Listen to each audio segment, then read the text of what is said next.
All right. If Thad gets these 2 trivia questions right, he gets $100. Sumo. If he gets it wrong, if he gets either one of them wrong, he has to shave his mustache. You're welcome, Jill. Thaddeus Wood. Jonathan C. Welcome to the pod. Glad to be here. Yeah, good to have you, man. Love this park. Do you go here often? Yeah, about 3 days a week. What for? My kids, one of my kids plays lacrosse, and so we're out here for practices and games, and so spend a lot of time here. How many lacrosse games have you been to? Hundreds. It's all good though. Watching my youngest play, and my oldest played basketball. My youngest plays basketball and lacrosse, and so just a lot of fun watching them grow up doing that. Yeah. Okay. Are they going to college, you think, for lacrosse and basketball? Okay. Do I need to edit that out? Well, if they work hard. If they work hard. But that's the problem. Yeah. The work part. Yeah. Yeah. So I'm gonna ask you some musical stuff. What got you into music? Oh man, that's a big question. My earliest memories of music were probably with my grandmother. She had a baby grand piano in like her living area, and she would play old hymns, and she was an ear player, and so I would just sit in there and sing along with her and just watch her how she played, and so yeah, that just drew me to it. Music's like, it's always been a language. Yeah. Just to be able to express your emotions and other things like that, maybe that I couldn't necessarily do through words. And so it always drew me to that. But then when God changed my life and gave me words to sing, it kind of elevated music even more. So. Yeah. So she would play, did she like teach you anything, or did you just like listen? It was more listening. Yeah. I mean, I was probably 3. 3? Yeah, just kind of hanging out. You can remember that? Hanging out underneath the piano. Yeah. And she just sitting there. So you're just like laying on your back, like goo goo gaga. Yeah. This sounds cool. Yeah. Well, I think at 3 I could formulate words, but I don't have kids. So there wasn't goo goo gaga. It was like, play that again, Grandma. Okay. I don't know. Yeah, something like that. Do you remember any of the stuff she played? Amazing Grace. I mean, the standards. Hymn. Yeah, hymn stuff. Yeah. And then my grandpa, so used to, back in the day, even before me, record players were like furniture. And so they had this humongous record player. And he had all these like old outlaw country albums and like any country album. Yeah. Grand Ole Opry, stuff like that, like he was into. And so I just remember going through all those records with him. Not necessarily, he wouldn't be like, hey, come listen to this, but he'd let us play with it. Gotcha. And so then, did you? Sorry. Well, and then, they would always let us play on that piano too, even though we're just kind of trying to figure it out. Yeah. So your uncle, like, exposed you to country music? My grandfather. Your grandfather, country music. Yeah. And your grandma to hymns. Yes. What were some of the country stuff? What was some of the country? I don't remember specifically, like Johnny Cash, Waylon Jennings, just that vein. Yeah. But then he also was into bluegrass, and so there was stuff that I don't even know the names of those people, but yeah. It's just random country people. Just all the country music you could think of. Yeah. I remember it's the most important sound. A little. Yeah. I remember my uncle gave us a bunch of records, and it was like all like either like folk or like rock and roll. And so being homeschooled, being a little sheltered, when I got those records, that was like the branching out of like Christian music. So like Queen, We Will Rock You. Like I learned the guitar solo. Like that was like, I just remember how pivotal records were for me, you know, and they were probably way more popular back then. I remember one time I left a record on so long, like by accident. I didn't know I left it on, that it had dug into the record. So there was like, it almost like went all the way through. Just burned the way for like multiple burned through the days. It was just going. Yeah. So would you say country is like your roots or like your favorite or? Maybe not mine, but it definitely was my family's. Yeah. That would be the kind of things they would listen to. And my dad, he was into like gospel quartets. Yeah. And so in the country, I think Gaithers count. I mean, they would be gospel, yeah. But in the country churches that I grew up in, they would have like singing nights, and they'd bring in a gospel quartet. So when my dad was a teenager, he was in a gospel quartet. I got you. So that was kind of his style and what he liked. You know, he branched out from that a little more. But my wife's dad, like that's really all he listens to still. He's got old CDs of that stuff. So sheesh. Yeah. So the roots, you like harmonies then? Or you? Yeah. I mean, that's where I learned harmony. But yeah. my dad had two sisters. And just when I was a kid, like singing in choir and things, they were always singing. So my aunt, Aunt Dean, she was like the harmony person. And so she would always pick up that harmony. And so I'd always listen to her. Oh, that's awesome. Yeah. So when did you like pick up guitar? Like why did you pick up guitar? Why did I pick up guitar? Yeah, why did you pick up a guitar? I mean, my first guitar, I was probably 7. And my parents got me one of those little kid guitars. I don't even know what it was at the time. Yeah, like a junior or whatever. Yeah. But my dad, he had guitars. He could play guitar too. He knew chords, and so he taught me 3 chords. And he was like, "That's all you need to know." So okay. So at 7, I learned those, but I didn't know what to do with that. Like, it was just fun to do at that age. Yeah. But it wasn't until probably middle school, high school that I really started getting into it. Yep. And I had a cousin who played, and he was self-taught also, and so we would just bounce stuff off each other. Hey, check out like, Smoking I the Water. think this is a chord. Yeah. Yeah, bar chords were like revolutionary. Yeah. You know, once you learn that, you can play anything. Yeah, just like that dinosaur. You know. Yeah, just don't worry about them. So was there a moment where you're like, man, I want to like take this more seriously, or like how old were you? Like what was that like? I mean, that is so closely tied to my relationship with Jesus. Yeah. So in middle school, like I said, we had a youth group. We needed modern music, and so there were just like praise songs coming out. You know, I'm a little bit older than you, so like the beginnings of that stuff. Yeah. Darlene Sheck. Okay. I Will Sing of Your Love Forever. All that kind of thing. Yeah. And so I'd have slides on a projector, and like we'd be playing the song, and then somebody would have to swap out the slide. Yeah. I was on the tail end of that era. Okay. So that was kind of fulfilling that need of we need this. But the pastor of the church would just open up the doors and be like, you guys do whatever you want to. And so he'd let us rip apart the sound system, like try to record stuff on tape decks, all kinds of things. Just let us experiment. And that just kind of fueled our creativity where we started a little Christian band. Yeah. You know, had that for a while.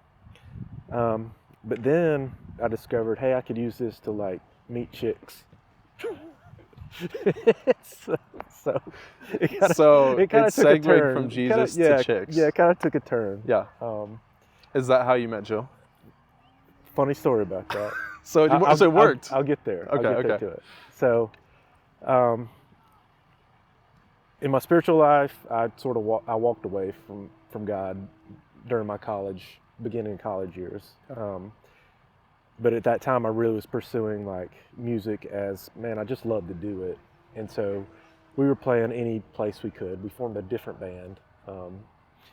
To this day, I still have some really good relationships with those guys. Yep. But just learned how to be a band. And we were more of a, what you call a jam band. So like Allman Brothers Band, Widespread Panic, like these bands who would just, you kind of have a hook of a song, but then you just sort of go musically places that pop radio is not going. Yeah. Yeah. And you might play a song for 20 minutes. Like it was just, it could turn into elevator music really fast. Yeah. Yeah. So we were playing at a bar one night in the college town I was in, and my wife tells me like 10 years later, I remember being there. They would have free pizza night. We go for the pizza, and there's this band in there played a bunch of elevator music. They didn't have any words. I was like, oh, that was us. And so we had crossed paths then. But she didn't know. She didn't know. Yeah, we didn't know each other then. So she didn't like, they had a cute guitar player or singer? No. They were just like, I was a keyboardist in that band. oh, really? Yeah. And so I can't do it.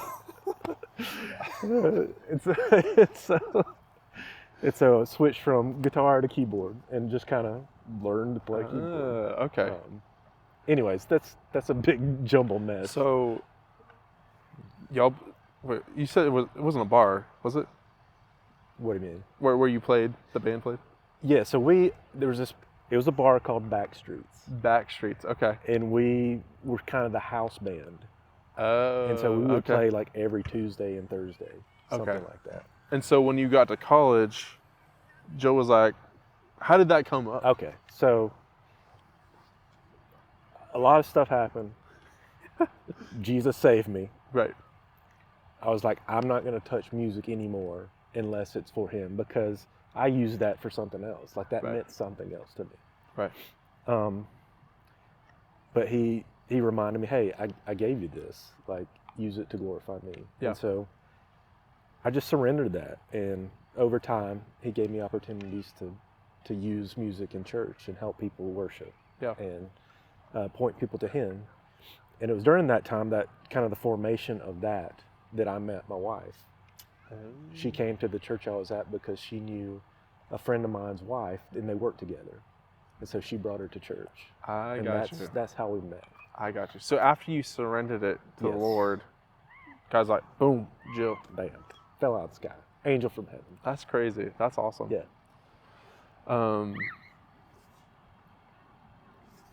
You talked about your, being saved. Do you mind if I talk about that story? Yeah. What? What's the story? Because I've heard it. Such a long story. I've heard it. Share as much as you want to. Well, I've already shared how I grew up in church. It was my parents' faith. Right. When I was around 15, 16, I just felt like God calling me to ministry. I had a really good youth pastor. His name was Jim Moretz. And I told him that, and he was like so encouraging, so excited. But in the denomination I was in, there was this program for that. Mm-hmm. And so he wanted to get me into this program. And when he did that, they gave me some books and stuff to start reading. But all it kept talking about was like preaching and teaching. Yeah. And, a lot of that scared me.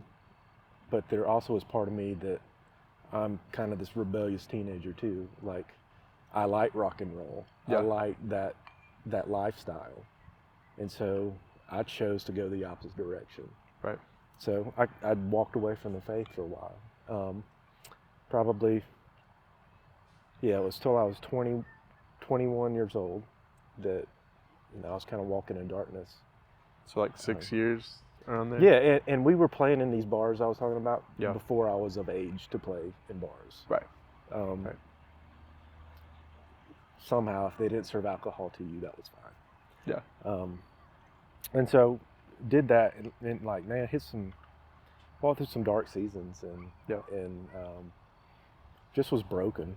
And finally, one night, I got in some pretty terrible things to where I was actually dealing drugs, and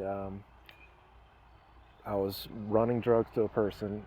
Happened to be in the middle of nowhere, and I had to walk. My car broke down. I had to walk 3 miles to the nearest payphone to even get help. And so it was on that walk that I just remember the Lord speaking to me, not an audible voice, but like just reminding me. He's like, "No, you're mine. You always were mine. You're mine." And so it was just then and there. I'm like, "God, you're right. I'm done. I'm done running." Yeah. And so finally got the payphone.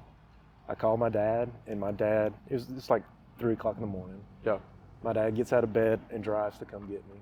And just such a picture of like the parable of the prodigal son, that my dad was willing to bring me back, and just like our Heavenly Father willing to bring me back. And everything changed.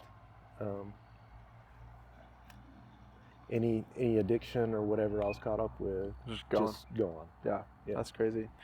What was your relationship with your dad before and then after? I mean, before it was definitely strained. Yeah. My dad grew up, his dad was an alcoholic, and he was used to living in dysfunction.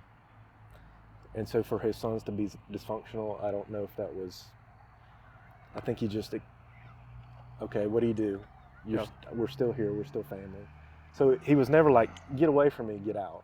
He was always supporting me, but he was definitely disappointed in my decisions. But he was still like talk to you and was there for you. We weren't estranged or anything. Gotcha. Now I took full advantage of him, you know, and abused kind of his grace, I guess, the same way with our Heavenly Father. Yeah. Except I did in a real world setting. Yeah. So. Gotcha. What if you had to give like one piece of advice to someone that's like a young musician, you know, lost in the world a little bit, maybe know there's a call in their life and are running from it, is there anything you'd say to them? Whatever you're imagining, if you walk with God, it's going to be way better than you can imagine. Yeah. That you can't imagine it now. So it's just going to be so much sweeter. Yeah. So much more fulfilling. Like I said, to me, like music was the thing before. Right. But then he gave me a purpose to that. Yeah. Which changed everything. Yeah. And so music just became, now it's just a tool. It's not my identity. I get to be a part of it. I get to use it for his glory. Yeah. But my identity is him first. Right. So, yeah. That's good. But you were in a, because you were in multiple bands or just one, main one? I was in two different iterations of the same band. Yes. With a different singer? Yes. Basically, okay. I've heard that story before. Yes. Do you have any like memorable stories or anything from those times? Not wholesome ones, no. Can you water them down at all? If you have any. I mean, we played in some of the same locations like REM played in Athens. Mm-hmm. You know, those were kind of neat, like being able to be in some of the same venues that they were in. No really stories I want to share. Okay. That would help anybody. Yeah. So you have 2 daughters. Yeah. Homecoming. Yes. You have a girl dog. Yes. What's it like being in a house full of girls? Lots of estrogen. Very emotional. Yep. Lots of tears. Lots of laughs, giggles. Being a girl dad's amazing, but stressful. Yeah, I can imagine. I've heard some of the frustrations from afar. Nah, they're the joy of my life. I'm just so thankful for them, and who they're becoming as people. I mean, they're my kids. I see a lot of myself in them. Yeah. But they're also their own people. Yeah. So Yeah. It's been fun to get to see them grow. Yeah. That's awesome. What was your favorite concert you've ever been to? Oh, I loved the Dave Matthews Band in the early years. Not now. I still I like know. them, but The deep cuts. yeah, the deep cuts. But I saw them one time in, I think it was Greensboro, North Carolina, and that was just like, whoa! Like I couldn't. The song Two Step, like the stuff they did in that song was like, I don't know. I'm very nerdy when it comes to that, so I'm listening for things that you don't typically. It's not predictable. Yeah. I guess. Yeah. Those are brain off the trail a little bit. Yeah. Yeah. Yeah. So you like jam bands. I saw the Allman Brothers one time, and Greg Allman was so drunk he fell off his organ. He fell off his organ. Yeah. That's crazy. Yeah. I saw Dave Grohl right after he broke his leg. Oh yeah. Did he fall off stage? Yeah, but it wasn't because he was drunk. This was because Greg was drunk. Yes. Right. Yeah. Yeah. Dave Grohl. I saw the Foo Fighters. That was a good show. Yeah. Yeah. Pretty good. Well, Thad, it's been good talking to you, man. Yeah, man. We have some trivia for you. Okay. If the T Rex and the Sumo want to come out.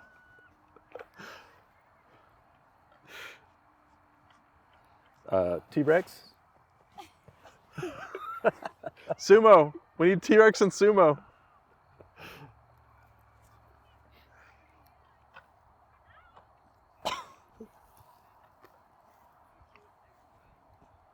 Over here. Oh, babe, can you hand me the shaver?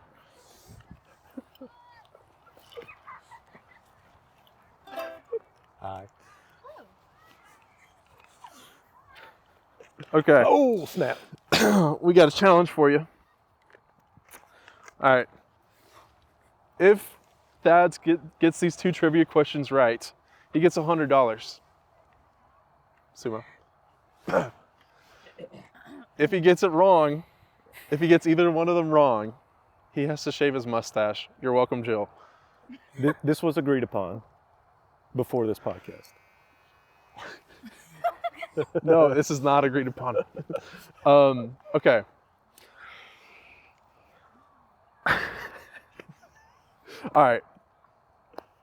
To keep your mustache Okay. and $100. Okay. Do I get a lifeline? No. Okay. Ashley can be your lifeline. Okay. Okay. Can you Google it? No Google. Okay. No Google. Okay. To keep your mustache and $100. Question 1. Who was the lead singer of Led Zeppelin? Oh my gosh. Why am I blanking? Robert Plant. Boom. Okay. All right. Halfway there. All right. Round 2. If you get this right, if you don't get this right, I'm gonna be disappointed in you. Who is the offensive coordinator for Clemson? Right now? Yeah. Garrett Riley. Dang it. $100 to Thad.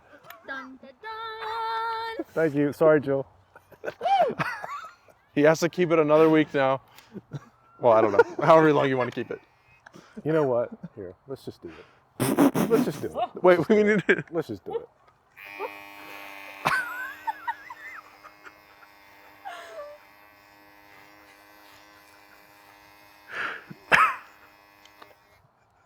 All right.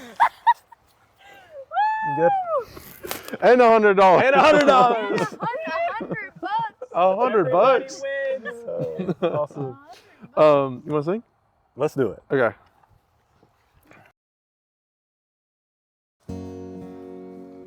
Okay.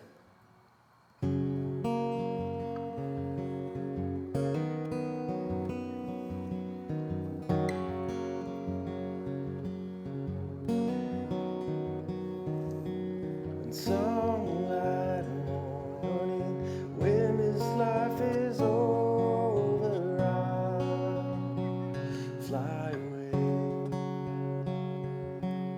to a home on God's celestial shore. I'll fly away.